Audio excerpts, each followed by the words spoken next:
Ya, saudaraku, timnas voli putra Thailand sulit diredam pada set kedua dan kembali mengamankan kemenangan atas Indonesia dengan poin akhir 25-23. Indonesia yang sempat unggul di awal laga berhasil dikejar Thailand dan menambah keunggulan mereka dengan skor 2-0 pada laga yang dihelat di Filipina pada Jumat 16 Agustus. Pada set kedua, Indonesia dan Thailand menjanjikan persaingan yang ketat di awal laga.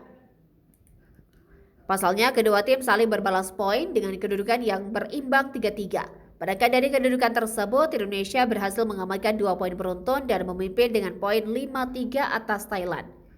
Kendati demikian, Thailand yang tak ingin lengah mendapatkan poin untuk menjaga jarak poin yang tidak terlalu jauh atas Indonesia. Di samping itu, Indonesia berhasil mengawali laga di set kedua dengan begitu baik.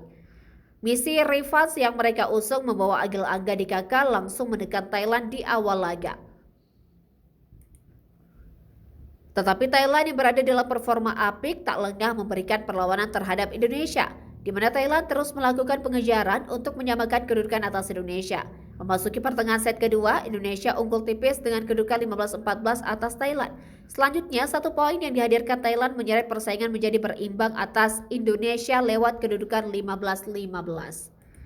Kemudian, kedua tim saling menyikut lewat pembalasan poin yang mereka lakukan. Dan benar saja, Thailand berhasil memimpin lewat 1 poin keunggulan dari Kisada Nilsawai. Tetapi keunggulan tersebut Thailand belum terlepas dari kejaran Indonesia yang kembali memutar balik keunggulan. Memasuki penghujung set kedua, Indonesia memimpin dengan kedudukan 19-18 atas Thailand. Selanjutnya Thailand mendapatkan poin beruntun dan unggul 21-19 atas Indonesia.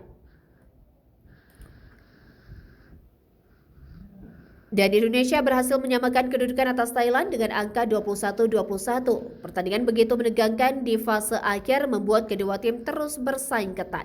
Kedudukan sama kuat 23-23 menyajikan intensitas pertandingan yang sangat tinggi. Set kedua berhasil menjadi milik Thailand dengan poin akhir 25-23 dan unggul 2-0 atas Indonesia di Civilik 2024.